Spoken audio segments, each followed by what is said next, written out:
नमस्कार, आपण पाहायला सुरू केलं श्यामसुंदर माने इन्स्पायरिंग यू हे यूट्यूब चॅनल। आज मी तुम्हाला स्पोकन इंग्लिश शिकण्यासंदर्भातल्या आणखी काही ॲडव्हान्स टिप्स देणार आहे। सर्वप्रथम विद्यार्थी मित्रांनो, माझ्या सर्व सबस्क्रायबर्स आणि तुम्ही आज जर माझा व्हिडिओ तुम्ही पहिल्यांदा पाहत असाल तर व्हिडिओला लाईक नक्की करा, सबस्क्राइब काय आरामात करा, काही गडबड नाही, निवांत करा। 300 व्हिडिओज आहेत, तुम्हाला वेळोवेळी मदतीला येतील असे व्हिडिओज आहेत। सबस्क्राइब तो करना ही पडेगा, बाद में यू डू इट। चला, आज मी आपल्यासोबत काय शेअर करतोय की स्पोकन इंग्लिशसाठी आपल्याकडे नक्की काय स्किल असावं लागतं। सर्वप्रथम ही गोष्ट लक्षात घ्या की ग्रामर आलंच पाहिजे असं नाही। रिपीट, ग्रामर आलंच पाहिजे असं नाही। तुम्ही ग्रामर न शिकताही स्पोकन इंग्लिश इम्प्रूव्ह करू शकता। नंबर 2, तुम्हाला इंग्लिश मीडियमनं शिक्षण झालं पाहिजे असं नाही। रादर आय वुड से, मी असं म्हणेन की तुम्ही मराठी मीडियमने जरी शिकला असाल, तुम्हाला चांगलं मराठी जर बोलता येत असेल तर आय बेट ऑन इट, मी अगदी शर्तीने सांगतो की तुम्हाला लवकर मराठी बोलता येत असेल तर इंग्लिश बोलायलाही येणार, कारण अतिशय सोपं आहे। तुम्हाला मराठी येतं तर इंग्लिश बोलायला येईल। आता मी असं का म्हणालो की तुम्हाला ग्रामर आलंच पाहिजे असं नाही, असं मी का म्हणालो, कारण आता बघा ना, आपण मराठी बोलायला शिकलो, आपण हिंदी बोलायला शिकलो, काही लोकांना कन्नड तेलुगू सुद्धा येतं, मल्याळम येतं, प्रत्येकाला एक मातृभाषा हिंदी येते। आता मला सांगा, आपण जेव्हा एखादं लहान मूल असतं ते शाळेत जातं तेव्हा असं होतं का की त्याला बोलायला आल्यानंतर ते शाळेत जातं का शाळेत गेल्यानंतर त्याला बोलता येतं? राईट, त्याला अगोदर बोलायला येतं आणि मग ते मूल शाळेत जातं। सो एवढं सिंपल आहे की तुम्हाला जर स्पोकन इंग्लिश शिकायचं असेल तर शाळेत जायची गरज खरंच नाही आहे। तसं जर असतं तर मला मराठी बोलायला शिकायलाही शाळेतच जावं लागलं असतं, हिंदी बोलायला शिकायला सुद्धा शाळेत जावं लागलं असतं, पण शाळेचा आणि बोलण्याच्या स्किलचा काहीही संबंध नाही। असं असतं तर सर्व निरक्षर लोक मुके असले असते। Are you getting my point? मग आपण भाषा कशी शिकतो, बेसिक इंग्रजीबद्दलच नाही, भाषा कशी शिकतो हे लक्षात घ्या। तुम्हाला माहिती आहे का, हे सायंटिफिकली सुद्धा प्रूव्हन आहे की जी मुलं जन्मताच डंब असतात, म्हणजे बहिरी असतात, ती पुढं मुखी सुद्धा होतात। कारण का, त्यांच्या कानातून त्यांच्या मनात भाषा जातच नाही, तर बाहेर काय येणार? काही नाही येणार। सो सगळ्यात महत्त्वाचं स्किल काय आहे लँग्वेज लर्निंगमध्ये की तुम्ही ती भाषा वारंवार जास्तीत जास्त ऐकली पाहिजे। लिसन मोर, आणि आपल्याला ईश्वराने 2 कान आणि 1 तोंड ही याच्यासाठीच दिले की लिसन मोर। कारण का, तुम्ही जेवढं जास्त ऐकाल तेवढी ती भाषा तुमच्या मनात येईल आणि अतिशय छान पद्धतीने तुम्हाला बोलता येईल। आता इंग्लिश बोलता येत नाही असं नाही। बऱ्यापैकी माझे काही सबस्क्रायबर्स आहेत, काही मित्र आहेत, काही विद्यार्थी आहेत, त्यांचा प्रॉब्लेम हा ग्रामर येत नाही हाही नाही, इंग्लिश ऐकत नाहीत हाही नाही, तर त्यांचा प्रॉब्लेम कसा आहे बघा। आणि मी आज तुम्हाला हा प्रश्न आवर्जून विचारतो, तुम्ही जर माझा व्हिडिओ पाहत असाल तर या प्रश्नाचं उत्तर नक्की कमेंट करा की तुम्हाला असं होतं का बघा। फक्त यस सर इट हॅपन्स किंवा हो सर असं म्हणा किंवा थम्सअप करा। मला इंग्लिश वाचता येतं 1, मी इंग्लिश ऐकतो 2, मी इंग्लिश बोलू शकतो पण भीती वाटते किंवा लाज वाटते। असं ज्यांना ज्यांना होतं त्यांनी खाली कमेंट करा किंवा थम्सअप करा। आता हा जो प्रॉब्लेम आहे तो लँग्वेजचा प्रॉब्लेम नाही, हा सायकोलॉजिकल प्रॉब्लेम आहे। काय आहे? सायकोलॉजिकल।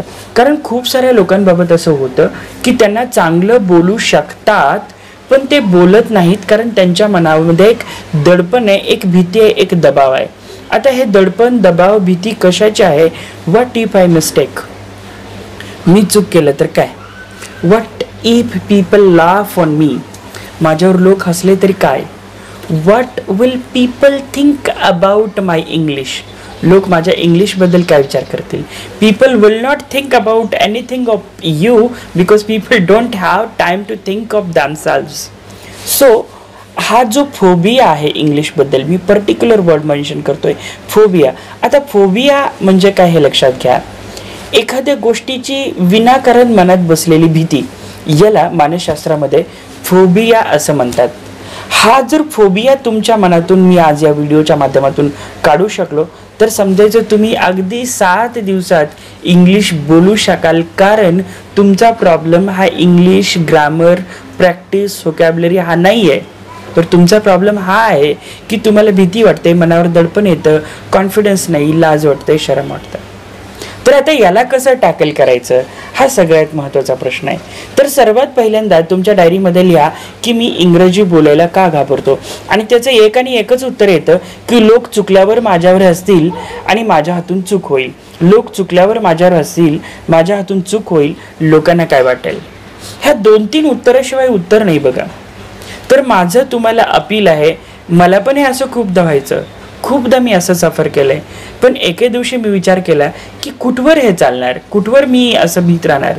सो एकदा का तुमची भीती मेली, एकदा का तुमचं मन घट्ट झालं, एकदा का तुम्हाला याची सवय झाली की मग बघा तुमचं इंग्लिश कसं इन्स्टंट ग्रो होतं, एकदम इन्स्टंट.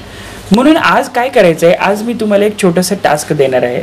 ते हे की तुमच्या मनातला हा जो फोबिया आहे तो काढून टाकायचा. आता बऱ्याच वेळेला फोबिया वेगवेगळ्या प्रकारचा असतो. इंग्रजीमध्ये 2 छान शब्द आहेत, एक फोबिया आहे, एक फिअर आहे. आता फिअर म्हणजे काय आणि फोबिया म्हणजे काय याचा अर्थ मी तुम्हाला समजावून सांगण्याचा प्रयत्न करतो. फिअर जी आहे ती सायंटिफिक आहे, वैज्ञानिक आहे. जसं की मला वाघाची भीती वाटते, काय वाघाची भीती वाटते, तर ही सायंटिफिक आहे, लॉजिकल आहे. वाघ हा हिंस्र प्राणी आहे, त्याने माणसावर हल्ले केलेत, इतिहास आहे, नोंद आहे, वाघाला घाबरलं पाहिजे, दॅट इज फिअर. याला म्हणूया आपण फिअर. तर ही चांगली असते, फिअर ही चांगली असते जर ती लॉजिकल आणि सायंटिफिक असेल तर. पण फोबिया हा मानवाचा शत्रू आहे, कारण फोबिया हा इलॉजिकल असतो, अनसायंटिफिक असतो, सायंटिफिक बेस नसतं, लॉजिकल सपोर्ट त्याला नसतो, आणि विनाकारण अकारण मनामध्ये ग्रो झालेली एक मानसिक स्थिती असते, याला आपण म्हणतो फोबिया. उदाहरणार्थ, मी माझ्यापेक्षा वयाने आणि पोस्टने मोठ्या असणाऱ्या लोकांसोबत बोलताना घाबरतो. ही फक्त मनामध्ये भीती डेव्हलप झाली आहे, तर ही भीती मला काढायची आहे. किंवा मला झुरळाची भीती वाटते, झुरळाची भीती वाटते.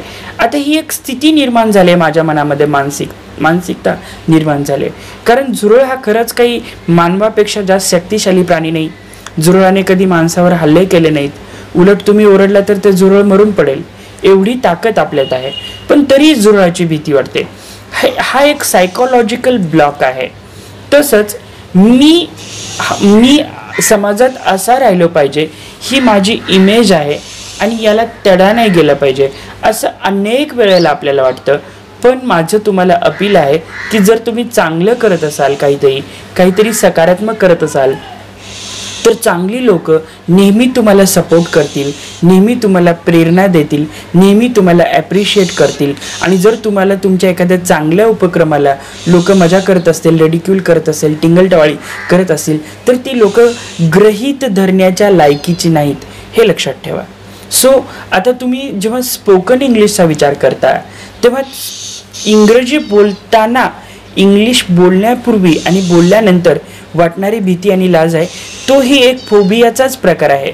कारण इंग्लिश बोलल्याने कुणाला हार्ट अटॅक येत नाही, इंग्लिश कुणावर काही अटॅक करत नाही, इंग्लिश बोलल्याने कुणाचं नुकसान झालं नाही, रादर त्यांचं कल्याणच झालं आहे, I mean to say. So English बोलताना वाटणारी भीती, इंग्रजी बोलताना वाटणारी भीती आहे, ही सुद्धा फोबिया क्लासमधले, फोबिया संदर्भातले आहे. मग या फोबियाचा तुम्ही किल कसं कराल, तर प्रॅक्टिस करा.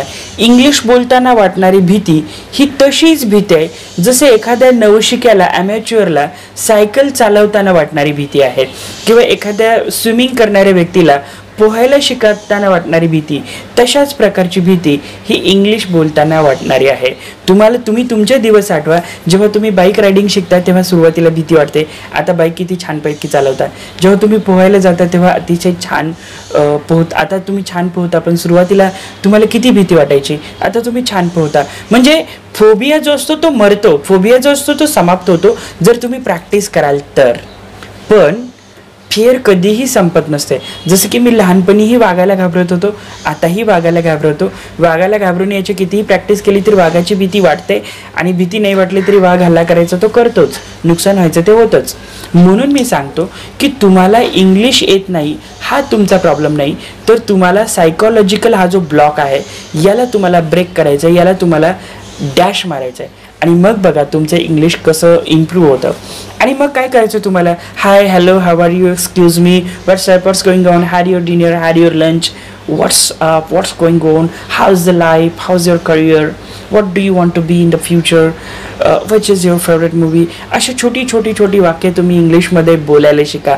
आणि बोलायला शिका म्हणजे काय, ना तर तुम्हाला सेमिनार द्यायचा आहे, ना तुम्हाला लेक्चर द्यायचं आहे, ना तास तास बडबड करायचं आहे. इंग्लिश बोलणे, लेक्चर देणे, सेमिनार देणे ह्यात फरक आहे. इंग्लिश बोलायचं आहे म्हणजे काय करायचं आहे, तर काही प्रश्न समोरच्या व्यक्तीला विचारायचे आहेत आणि तुम्हाला विचारलेल्या प्रश्नांची उत्तरं तुम्हाला इंग्लिशमध्ये देता आले पाहिजे. यालाच आपण इंग्लिश बोलणे म्हणतो.